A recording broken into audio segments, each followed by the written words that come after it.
আসসালামু আলাইকুম বন্ধুরা, দিনের পর দিন আপনি ইউটিউবে কাজ করছেন, ভিডিওজ আপলোড করছেন, এমনকি হার্ড ওয়ার্ক করছেন, পরিশ্রম করছেন, কিন্তু কোনোভাবে ইউটিউব প্ল্যাটফর্মে আপনি সফলতা পাচ্ছেন না। তো বন্ধুরা, আপনি কেন ইউটিউবে ব্যর্থ? আপনার কেন ভিউজ আসে না ভিডিওতে? অনেক কমেন্ট আসে আমার চ্যানেলে। যদি 100টা কমেন্ট আসে, তার মধ্যে 70 থেকে 80% কমেন্ট আসে ভিউজ নেই, সাবস্ক্রাইবার নেই, ভিডিও ভাইরাল হচ্ছে না। তো কেন হচ্ছে এটা আপনার সাথে, সেটা আজকের এই ভিডিওতে বেশ কিছু কারণ তুলে ধরবো। এগুলো যদি আপনি সংশোধন করতে পারেন, অল্প কিছুদিনের মধ্যেই আপনি সেরা ইউটিউবার হিসেবে ইউটিউব প্ল্যাটফর্মে আত্মপ্রকাশ করতে পারবেন। আজকের এই ভিডিওটি কিন্তু অনেক বেশি গুরুত্বপূর্ণ হতে যাচ্ছে যারা এখনও সফলতা পাননি তাদের জন্য। আশা করছি সম্পূর্ণ ভিডিওটি আপনারা দেখতে থাকবেন। বন্ধুরা, প্রথম যে ভুলটা আপনারা করে থাকেন সেটা হচ্ছে যে আপনার পরিকল্পনা ঠিক নেই। আপনি এখনও মনস্থির করতে পারছেন না আপনি কি নিয়ে কাজ করবেন, আপনি কি পারেন, আপনার কোন বিষয়ে স্কিল রয়েছে, আপনি এখনও সেটা স্থির করতে পারেননি। আপনার পরিকল্পনাটা যদি সফল হয়, সঠিক হয়, সেটা একটা ভালো পরিকল্পনা কিন্তু কাজের অর্ধেক সম্পূর্ণ হয়ে যায়। সেজন্য আপনি এখনও সিদ্ধান্ত নিতে পারছেন না যে আসলে কোন ক্যাটাগরি নিয়ে কাজ করবেন। আমাকে সেদিন একজন ইনবক্স করেছিল আমার মেইলে, তারপর আমার নাম্বার নিয়ে আমার সাথে কথা বলেছে। তিনি বললেন যে উনি এখন চাকুরি নেই, ইদানিং তিনি ইউটিউবে কাজ করছেন, সামনে যা পাচ্ছেন সেটাই কিন্তু ভিডিও করে ছেড়ে দিচ্ছেন। তো আমি বললাম যে আপনি আসলে কোন ক্যাটাগরিতে ভালো পারেন? তিনি বললেন যে ভাই, আমি তো কিছুই পারি না, আমি আসলে সামনে যেটা পাচ্ছি সেটাই আমি ভিডিও করে ছেড়ে দিচ্ছি।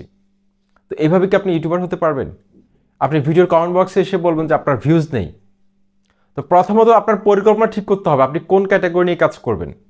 এখন আপনি ইউটিউব প্ল্যাটফর্মে কাজ করতে এসেছেন, ইউটিউব টিপস অ্যান্ড ট্রিক্স নিয়ে কাজ করতেছেন আপনি, কিন্তু কালকে আবার একটা ভিডিও আপলোড করে দিলেন আপনি একটা মোবাইল রিভিউ নিয়ে।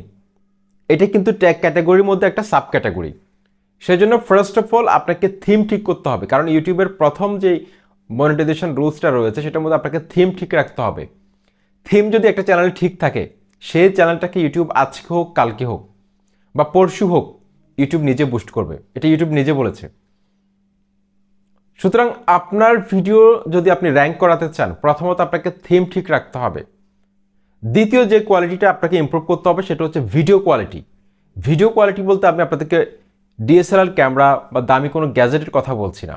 ভিডিও কোয়ালিটি বলতে আপনাকে বোঝাচ্ছি আপনার অডিও কোয়ালিটিটা যাতে স্পষ্ট হয়, আপনি যেভাবে উপস্থাপন করছেন সেটা যাতে ক্লিয়ারলি বোঝা যায়, দর্শকরা যেটা চাচ্ছে সেটা যাতে আপনি রিপ্রেজেন্ট করতে পারেন। আপনি ভিডিওর মধ্যে 5 মিনিট বকবক করে গেলেন কিন্তু দর্শকরা ভিডিওর মধ্যে কিছুই পেল না, এরকম যাতে না হয়। পর্যাপ্ত ভ্যালু ক্রিয়েট করবেন, প্রয়োজনে সময় নিন, প্রয়োজনে শিখুন, তারপর ইউটিউব প্ল্যাটফর্মে আসুন। একটা 5 মিনিটের ভিডিও তৈরি করলেন কিন্তু ভিডিওর মধ্যে আপনি কাজ দেখাবেন 30 সেকেন্ড বা 40 সেকেন্ড, কিন্তু এই ভিডিওটাকে 5 মিনিট পর্যন্ত টেনে লম্বা করার কোনো দরকার নেই। যতক্ষণ পর্যন্ত রাখলে ভিডিওটা শেষ হবে ততক্ষণ রাখুন। এতে করে কি হবে, আপনার অডিয়েন্স রিটেনশন বাড়বে, আপনার ভিডিওটা কিন্তু নতুন নতুন দর্শকের সামনে কিন্তু ইউটিউব তুলে ধরবে। সেজন্য আশা করছি কন্টেন্ট কোয়ালিটি ইমপ্রুভ করবেন, ভিডিও থিম ঠিক করবেন, থাম্বনেল কোয়ালিটি ইমপ্রুভ করবেন। খুব দ্রুত সময়ের মধ্যে আপনার ভিডিওটি কিন্তু দর্শকদের কাছে কিন্তু নজর কাড়বে। এইচডি কোয়ালিটিতে ভিডিও আপলোড করার ইউটিউব কখনো রিকমেন্ড করে না। আপনি 4K রেজুলেশন আপলোড করুন, এটাও কিন্তু ইউটিউব কোথাও বলেনি। জাস্ট আপনার ভিডিওর মধ্যে যা আছে সেটা যাতে দর্শকদের কাজে লাগে। আপনি কি দিয়ে ভিডিও শ্যুট করতেছেন সেটা কিন্তু বড় কথা না। আশা করছি ভিডিওটি ভালো লেগেছে। চ্যানেলটি সাবস্ক্রাইব করে সাথে থাকুন। আসসালামু আলাইকুম।